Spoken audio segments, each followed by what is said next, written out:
What's up, soccer fans? We hope you've got your cups filled with some tea because we are ready to share all things women's soccer with you. My name's Megan Warner and I'm joined by my co-hosts Katie Goodman and Harlie Ford. How you both doing today?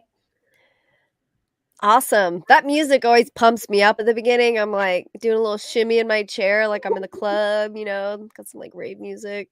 I love that. Oh yeah, I definitely need to start having some party lights going for that. Get some LED strips up. I am For sure. imagining like a little cat with its, rave glasses on going in the background, right? Pure ridiculousness. Harlie will be at a house where she's looking after a cat and we can actually make that happen. I was gonna say it wouldn't be uncommon for Harlie, I know. No, there's no cat here today. I have a dog. Her name's Daisy, and she promises to be very quiet and to not disturb the stream today. So let's see. yeah. Unlike our last one, I think I was on. I had TC the cat who made frequent appearances. See, now is when we could have used TC. I know. Bumping in the background. I'll see him again in like a month or two. I'll bring him back. Yeah. Like popular demand. Yes. Speaking of which, I'm happy to be back. Thank you guys for carrying the show last time. Always impressed with you guys, and I'm happy to be here talking again. So we missed you. It's the trio is a whole dynamic. It's a whole nother dynamic. So we got to have all three of us, no doubt. But yeah, I mean, let's just get right to it. There's so much going on with soccer, as always, for women's soccer. I mean, there's all this talk about, the Men's World Cup, and the Women's World Cup is just now starting their qualifiers. I know. Get out of here. I don't mean it. I love soccer. I'm just kidding. No, I'm just kidding. We love the dudes, but we love the ladies a lot more. So anyway, it's what's interesting is that both the men's and the women's have qualifiers. I mean, the men just finished their qualifiers, and now the women are starting their qualifiers. Usually there's a little more spacing involved, but I guess because of like COVID and stuff, things got kind of like mixed up and weird, and so it's kind of weird to see like all of this like happening around the same time. But the Conca crew, excuse me, tongue twister. I like that. Conca crew, what up? Yeah. What do you do? Yeah. The cat is just knocking in the back. Again, another cat. It's like Conca crew. Yeah. The CONCACAF groups have been drawn. The United States are in Group A with Mexico, Jamaica, and Haiti. And in Group B, there's Canada, Costa Rica, Panama, Trinidad, and Tobago. So the groups will play in Monterrey, Mexico, July 4th through 18th. So it's coming up right around the corner. It's interesting. It's a good group too. I mean, I think we have a pretty good chance. Mexico, Jamaica, Haiti for the US at least. Those are some good teams to go against. I think it'll be good. Yeah, absolutely. I mean, we'll see some different competition. Something that I really respect out of those teams, especially Jamaica, is just like their speed. So it's always fun to see, just lightning fast players having fun out on the pitch. And then also, I think it's interesting to have this collection of teams because at the same time in July is when the UEFA Women's Euro match starts. So like there's these qualifiers, but at the same time still competition happening elsewhere. So lots of soccer for us. Yes, definitely. Last year we had the Olympics going on at the same time as like summer of soccer UWS going on, and I just loved that when you like finished your own matches, it was like, right, let me check the time I've got to wake up to watch these Olympic games, and like we can still have that kind of experience. Hopefully not waking up quite so early with the time difference shouldn't be too bad. But it's really nice when like we're in full swing of our season to also be watching these competitive international games too. Right. Yeah. I feel like it really does make the media coverage that much easier because you're in it, playing it, and then it's easier. I feel like when I'm playing as an athlete, it's much easier to watch soccer, to like see it from like a coaching perspective, a strategic perspective, and then to put that into words when you're reporting on something. So you're right. It is a unique time for the UWS, or it was last summer at least. Yeah, I certainly hope it will be again. So talking about the UEFA, the Women's Euro matches, super exciting. I think there are 12 or 14. No, I think there's 15 other teams that are in like the championship, I believe. And that's a ton. As we covered on like our last like her story of women's soccer, like we were marveling at 8 teams getting together. So like 15 teams, come from around the world. It's really exciting. And it's supposed to be an incredible experience for all of these women to play on one of the largest stages they could hope for. However, this is not exactly the case for some of the matches that we are going to see. So the final is supposed to be played at Wembley Stadium, which is a great venue. But for the games leading up to that, apparently we're not looking at such great spaces for soccer. So I think 3 group matches are going to be played at the Manchester. Hold on, I have my information here. It is going to be played in an academy stadium instead of an actual like proper pitch. And so there are going to be 3 group matches where it's just one of the smallest tournament grounds that you could find in England, which is just insane. And so Icelandic international Sarah Gunnarsdottir actually commented on this because Iceland's going to be participating in the tournament. And she said that she is disappointed with some of the stadiums that we got. It's shocking. You're playing in England. You have so many stadiums, and we have a training ground from City. It's embarrassing, and women's football today is filling out the stadiums. If you see Barcelona against Real Madrid, we have 95,000 people watching the game. They're not prepared for that, and we're going to sell much more tickets than 4,000. It's disrespectful, and because the women's game is so much bigger than people think. There will be games in big stadiums, but these games are going to be sold out. So I think that's a very interesting perspective to take on this, where it's just like, there is such a high demand for the women's game, and you're putting them into these small venues where they're already sold out, which organizers revealed, I think a week ago, that 8 matches for the tournament have already sold out, including both of Iceland's games at the City Academy Stadium. So what in the world, Yeah, it's really, really interesting because the Euros, especially with travel really opening back up since the pandemic, countries are very, very close in Europe. And you are going to travel for these games. Like, you just are. You can, and you want to support your country. When the World Cup was in France, like, I went to a few of those games. Like, I took 2 trips over to France because it's just accessible for us.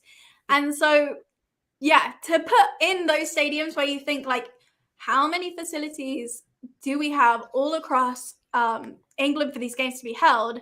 And they pick that.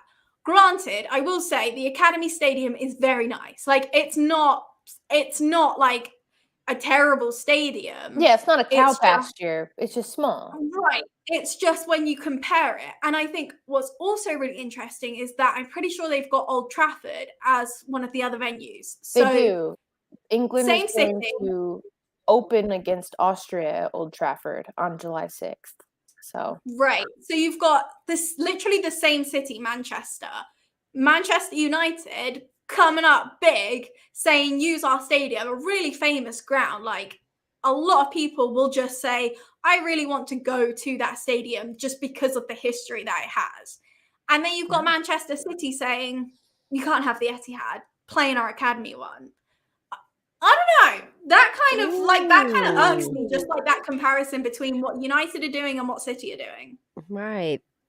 Yeah, I wonder. I'm glad we're talking about it. I feel like more people need to talk about it, not that it'll change like the allegiance of any fans, but I mean, that's just crappy. That's just crap. Yeah, I didn't really think about it from that perspective. I wonder if it really did come down to how organizations were willing to support this tournament.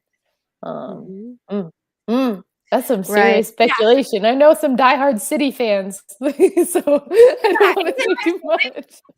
And there might be a legitimate thing like field or whatever. Like, we don't have all the information, but from what we can see, I just think that is a point that needs to be raised because, like you said, Harlie, like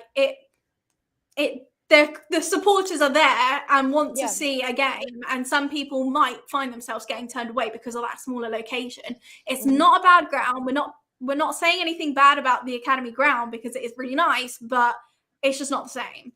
And I think that there is a few other areas that they could have maybe have got better venues for as well. You know, when you've got Old Trafford, you've got Wembley Stadium, and then some of the other stadiums are not quite on that level. So I think there's quite a variety in the crowd sizes. So it'll be interesting to see if there's lots of stadiums being sold out, especially these smaller ones.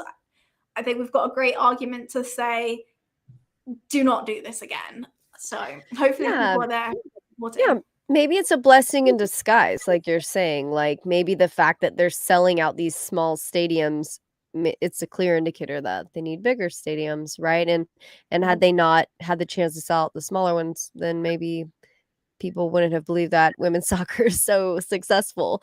I don't understand though why, because I mean they've like so many women's teams have already sold out huge stadiums, you know, I could play devil's advocate on both sides there, you know. I just feel like it's one of those situations where it's the same crap on a different day, you know. I don't know how more politically correct to say that, or politely to say that. I don't know, Katie. Crap's a pretty, oh boy, pretty vulgar. I don't know. No. What? Earmuffs. Yeah, no, but you know what I mean. Like, it's like, come on. Like, and on one hand, it kind of doesn't surprise me, which is sad. But I do love that Manchester United did open up their doors and their fields to let us play. So yeah, I mean, it makes sense. I mean, it's a home ground. If you don't let your ladies play on your best fields, I don't know what you're saying at that point. Right. Like, the Lionesses would not. I don't think they would be very pleased. So yeah, we shall see. We will keep you up to date with all of the games that go on during the Euros when we get to that point. And yeah, hopefully we can put that positive spin on that piece of news and like we said, prove that selling out stadiums is going to be a common reoccurrence in the women's games. Isn't that so exciting though? Like so many matches are already sold out. Like that's great. That's great news. That's awesome. I'm so excited. Yeah. I mean, talk about the environment at a sold out game is amazing. Yeah. You know, everyone's shoulder to shoulder. It's pure craziness. Like at least, you know, they'll have that like intense and intimate setting at the same time. Yeah, absolutely. And then we can just go bigger and better next year. Yeah. Or, you know, it's still April. We got a couple months. There's time. Right? Maybe things will change. Maybe there'll be a big change at the last minute. You never know. Maybe they'll watch our podcast. Maybe they'll watch our podcast. Right. We're here to roast you, Man City. Open your doors, you scoundrels. And moving on to our final piece of current news before Katie punches her screen. So about a week ago, FIFA announced that they will be launching FIFA Plus to bring, and I quote, free football entertainment to fans everywhere. So the streaming service will deliver live games from around the world, match statistics, the greatest archives in international football, premium original content, immersive global storytelling, and much more. So they're planning for this year to stream over 40,000 matches with at least 29,000 men's games and 11,000 women's games. And the platform will launch with some FIFA Plus originals, which include a kind of mini series documentary called Icons. And they're like 25-minute episodes. And so far you can watch some really great ones about some women's footballers. You've got Wendy Reynard, Lucy Bronze, Asisat Oshela, Carly Lloyd, and Sam Kerr have all come out so far. Like 26 minutes, kind of educational, see their backgrounds, how they got to the point that they're at in their careers. So pretty exciting news about FIFA Plus. It's a lot of soccer.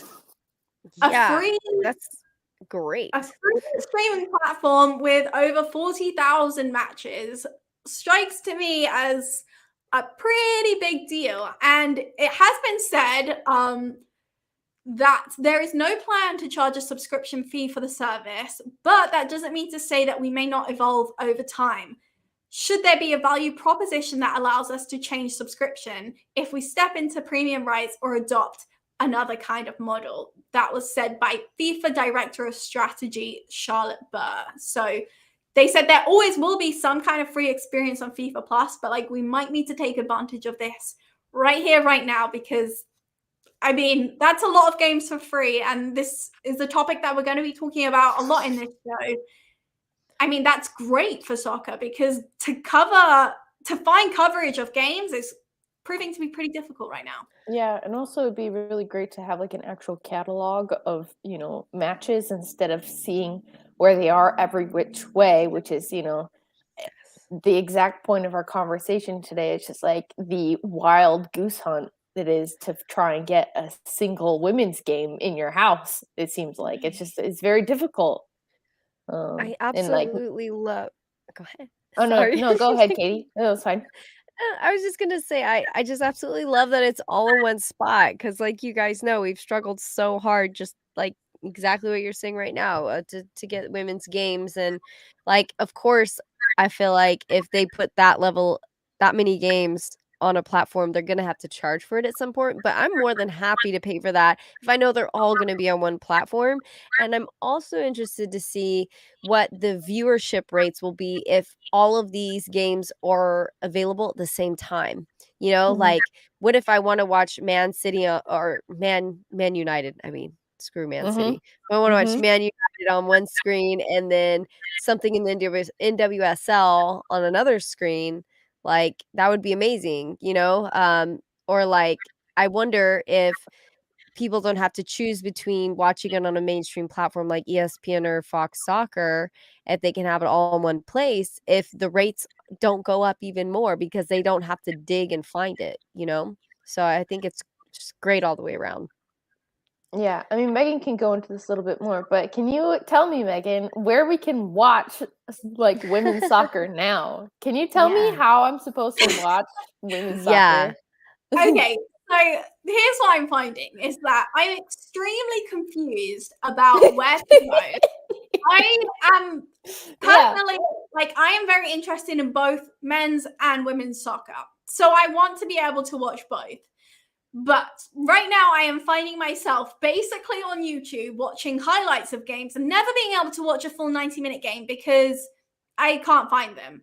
Having said that, MLS on Hulu, that works for me. I have Hulu. I have that subscription. I don't actually pay for it. My boyfriend does. Shout out Armani.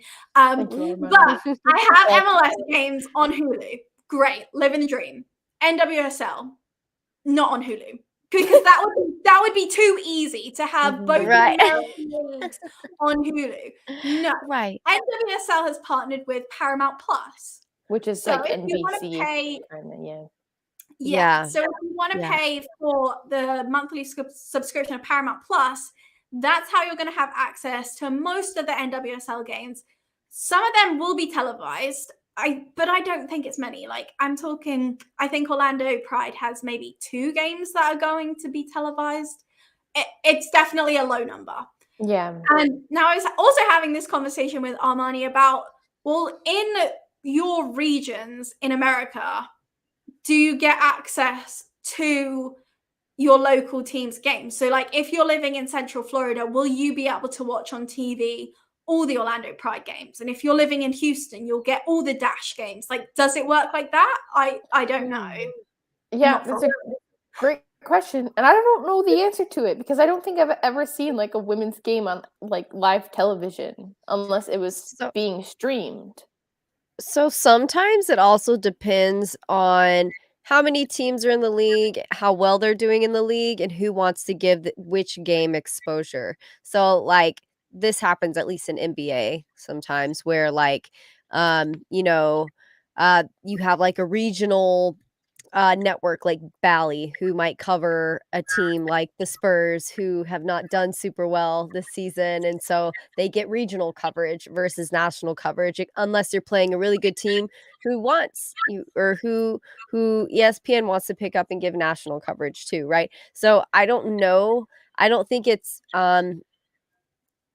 as detailed with women's soccer just because unfortunately we constantly get secondary coverage versus primary coverage. But like that's kind of how it works in that situation at least. But yeah, I think in WSL, because my dad has DirecTV, so I had to go over to his house, start watching.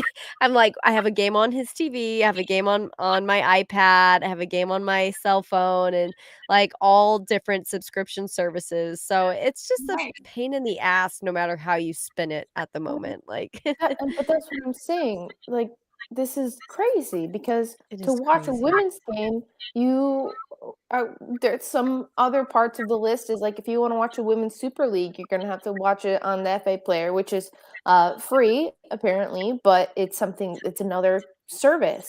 If you're looking for the Women's Champions League, that's on DAZN, also free, but it's another different service.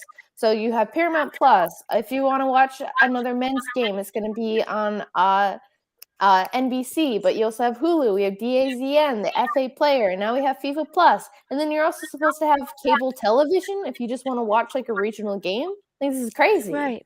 Oh, And and then there's Fubo TV, which we what the heck is Fubo? Like, Right? Okay. I actually have a friend who works for Fubo. She does their PR. Love you, Delia. Bless you. Shout out to you. But quite frankly, I don't totally know. Yeah, I think so they have expanded to the other sports, and they also have like a betting service or yeah, like a it's sports crazy. book. But this like, is my first kind there's of just so much. impressions of Fubo is like when I'm searching for my illegal Watford streams. Like I'm closing down adverts, like Bet365 comes up, Fubo comes up, and I'm like, what the heck is going on? And then Yeah. I'm kind of learning like more recently that like Fubo is like a place to like actually watch soccer. So like I'm like, okay, like what is this place? Like, is it good? Like, is this the streaming service that I should be paying for? Like, or do I really want Paramount Plus? Or like, should I just wait for Champions League and I can watch that for free? Like, there's so many different options floating around. And so, Harlie, I think that you had some information on Fubo and their pricing. Yeah, so from what I understand, it did stream the U.S. Women's National Team games. I mean, we saw it with the She Believes Cup, and we were able to. That's how I was able to watch do our live recording for that. I like was a little fancy, had a fake email, and got myself a free week of Fubo. Anyway, point being, but when we did that experience, like even the She Believes final game, like the biggest game of the tournament, was sidelined for a college basketball game on Fubo, right. which apparently you were supposed to pay $65 a month for. Like, That's a lot. make it make sense. I'm That's a going to pay lot. almost $70 a month for this service that I want to watch women's soccer on, and it's still going to get cut off by men's basketball in college? Like, Right? Not even professional. And then also they streamed the NWSL Challenge Cup, but I ran out of my week free subscription and I wasn't going to pay $70. See, that doesn't make sense to me though. Why have the Challenge Cup? And maybe the Challenge Cup was also available on Paramount Plus. Like I said, I've just been watching the highlights because YouTube has that. But why would you have Fubo with the Challenge Cup and then Paramount Plus with like the full NWSL season? And like it's just too much. And like I put out a poll because I was interested to see what other people were thinking and kind of getting people's response to that, which I can go into more detail about in a little bit. But like some of the feedback that I'm getting is basically people are confused. There's too many things going on at once, especially like we're just talking soccer right now. But lots of people who are soccer fans also follow other sports. So when you add that into the mix about how many different services that you need to have in order to watch these games, it's getting a bit ridiculous in my opinion. Yeah, completely I agree. And to make matters worse, Netflix announced that pretty soon they're going to stop letting people have multiple accounts, like, Oh, or multiple users under one I Netflix. So, how you're know. like, my boyfriend has Hulu for me. Well, like for Netflix, they're like, no, thanks. You can only watch it on like probably like 2 screens or something crazy like that. I don't know how they're gonna enforce that, but Well, here's I don't something. know. That's upsetting. So Amazon Prime in England over the Christmas period, when there's a lot of Premier League matches going on, they get a few different Premier League games shown on Amazon Prime. I don't think that translates to the US. I'm not sure. But what I can tell you is that Amazon Prime do not let you have accounts across multiple countries. So like my mom has an Amazon Prime account. I cannot use Prime. Like I can't use Prime Video. I can't use Prime to order my things off Amazon through her account. I Wow. have to have my own account in America in order to do that. So I think that's something that, are we going to see that more? Like Netflix doing it, Hulu doing it, and then again, just limiting the options and the accessibility. And this is where I would like to kind of recircle back to like what FIFA Plus is doing, is that it says it's a free subscription service, but if things change for us, our model might change as well, and we may require a premium for certain games. And so are we talking about World Cup games or any Euro Cup games or anything with the UEFA? Like are these hot ticket matches that you want to actually bring in like streaming revenue from? And like that's the question. Like at what point, does a good thing turn bad because the wrong people are in it for the wrong reasons? And then I think I appreciate FIFA for doing what they are doing to uplift the women's soccer game to an extent. But like there has been many issues with FIFA in the past regarding like economic and financial corruption, being driving forces for why people are unhappy within the organization. So then you have this great streaming platform, Propaganda. and when does it become something that gets too greedy and is trying to turn something that could be truly good for the sport and the game and for audiences worldwide, and just turns it into another like money bag kind of situation where you have to pay $70 a month to try and watch a single soccer game? I don't know. Right. Or like they do with UFC, like the big matches, you have to pay like 200 to 300 pay-per-view kind of situation, and then you have to go to Insane. a bar and watch it, and it's just dumb and like Bonkers. defeats the purpose. Yeah. Yeah. I think, what a lot of these platforms are doing is they're trying to hook you. And so like Netflix hooked us early on by no commercials, no ads, you choose what you want to watch, all this stuff, and at a low price. And then they just kind of morphed over time to where the price got a little higher because we're adding more quality content. Are you though? Anyway, so the price gets a little higher, and then before you know it, not as many people can be on one account. And then before you know it, ads start popping up again.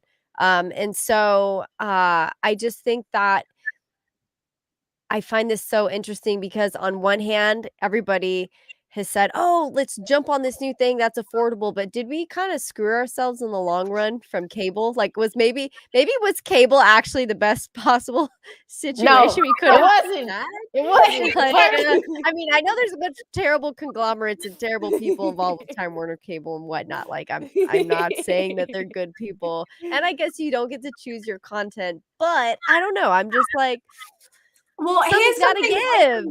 Is an interesting point, because given like the age that we are, is that like when we were growing up and games were on TV and like, the benefits of that like it's just that one place that you go, there's less games, but it's obvious where you're going to go to watch these games.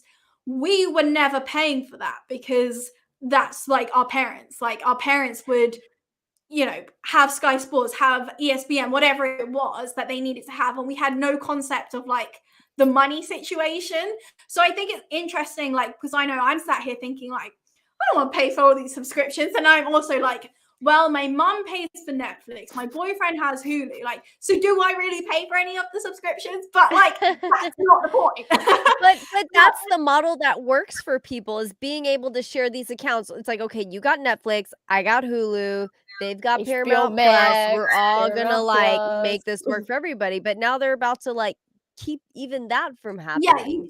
you know? can't. Also, you can't keep spreading it. Like, there's only so many people that you can share the accounts with because there is limits. So yeah, when they keep coming up with these new ones, you got the Paramount Plus coming up, and then there's Peacock, and then there's Fubo, and there's all these different ones. Like, yeah. And then here's another point to throw into the mix for you guys is that something like this is a little bit flip side again. Something that we talk about is people need to put money into women's soccer. They like, in order for the game to grow, we need money. So like, is it understandable why they would go into a deal with a streaming platform that you have to pay monthly for that only has NWSL because they need that revenue in order to grow the game? So maybe we should all be jumping on this Paramount Plus bandwagon to show our support for women's soccer and to allow the game to grow.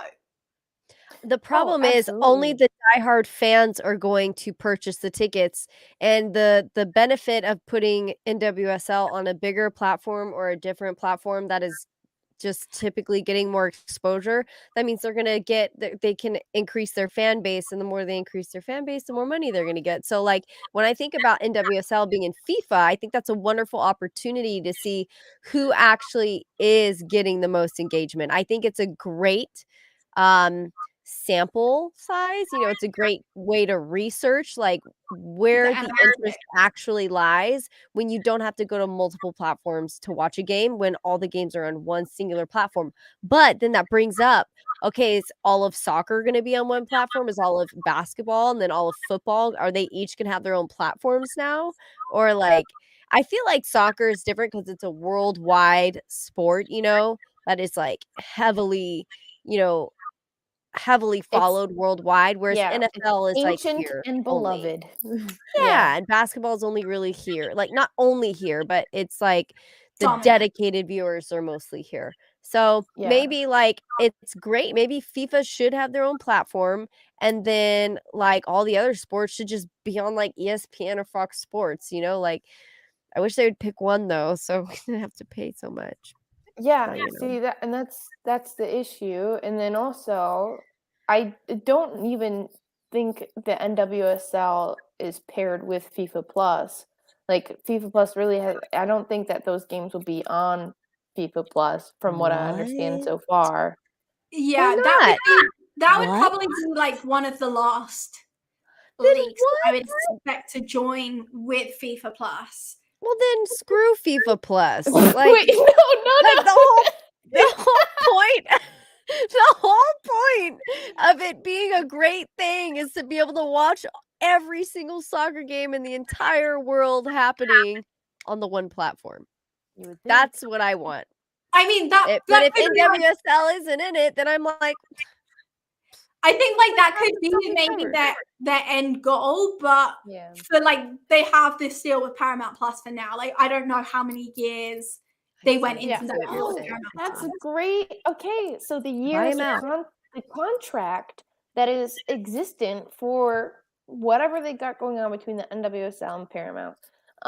It's so interesting because I think about, it was 2019 when the NWSL and Lifetime split on their contract. They had a 3-year contract with Lifetime, and like I told you before, we've talked about this before, like that was how you watched the NWSL games. Like, it was through Lifetime, unlike the Hallmark channel of I hate the Hallmark channel. I detest it. So like, in 2019, I never want to see a Christmas movie ever again on the Hallmark channel. They're the worst. Cannot believe they put soccer on there. Okay, quick detour should again. Should I remove Katie from the stream? I love Hallmark. I don't know if I even know. I'm gonna die. I'm going to die. Somebody just take me out back and shoot me. No, I won't. I shan't. But listen, okay. So 2019, Like, we finally figured out how to watch a stinking soccer game. Like, we were like, okay, it's on Lifetime. Yeah, it's a little bit unorthodox, but hey, at least we know where it's at. And then they split. Like, they said it was a split that was amicable. Like, they were both on the same page about it. And then the only way for the rest of the year to watch a game was through Yahoo Sports. Like, what even is that? It's better than the Hallmark Channel. I'll say that much. Oh my god. Megan, you have the power. Kick her off. Don't run around here anymore. Yes. Anyway, so Yeah. talk No, but about that is terrible. contracts- It's horrendous. yeah, when we talk about contracts, like what happens when there's an amicable split again? You know, where does the NWSL go from there? It's had to bebop around and around, and I think it's because like the women's game has been so tumultuous from a network standpoint, where they need the right ratings or the right revenue. And so, if we can properly invest into what's happening at Paramount Plus, I think that's great. But as we talked about, there are so many other places that our attention is getting diverted to, because the NWSL is not the only women's game in the world.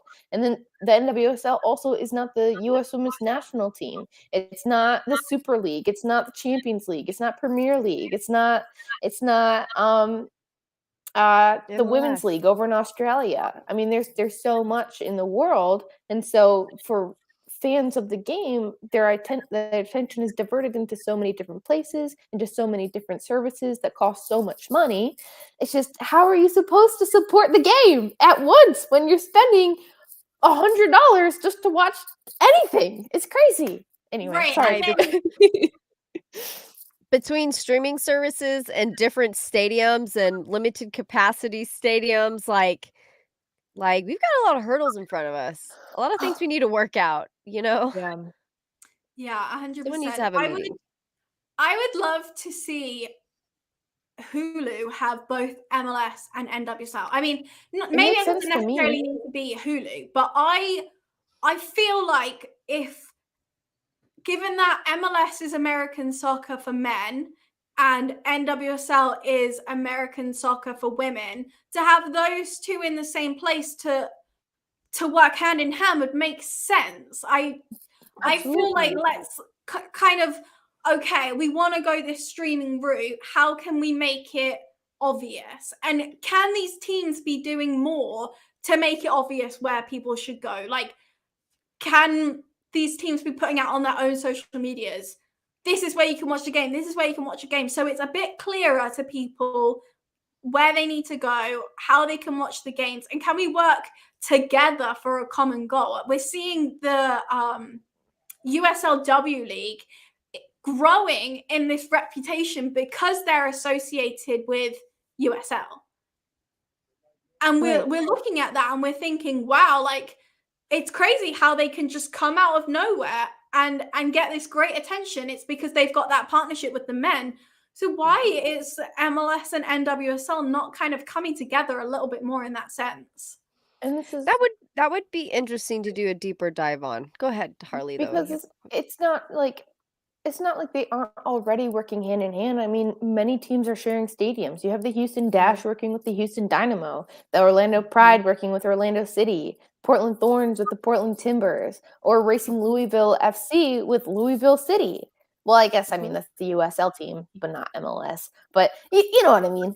I just, like, there are teams that are working hand in hand with the men's side of the game, and it seems like it would be in the best interest of everyone to not be so disjointed when it comes to trying to reach an audience.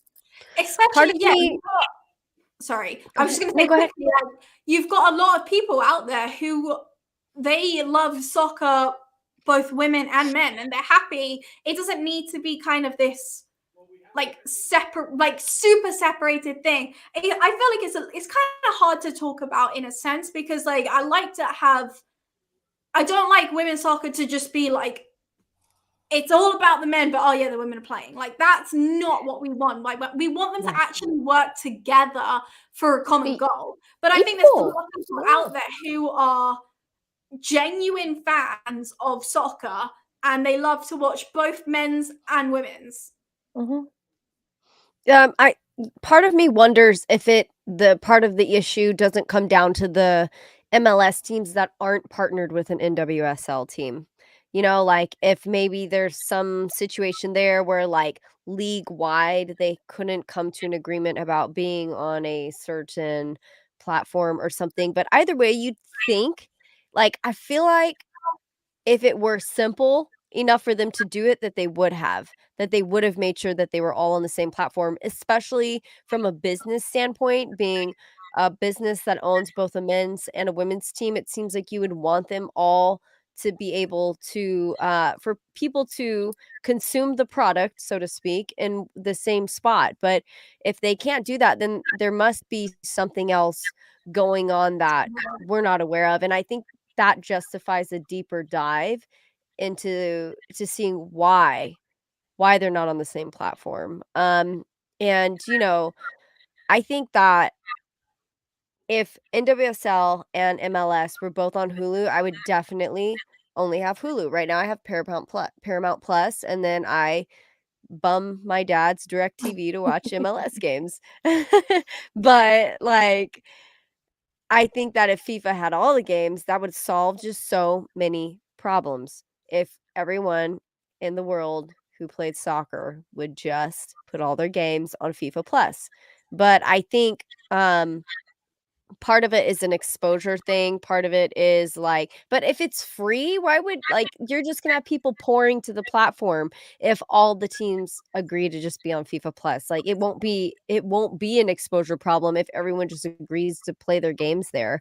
I think the biggest issue will be prime time spots, right? So, like, maybe I don't wanna, play an NWSL game the same exact time as a Man United game, but it happens anyways across different platforms. So that I could see to be a problem of, like, but again, with the streaming platform, you can have multiple games going at multiple times and you choose what you wanna watch.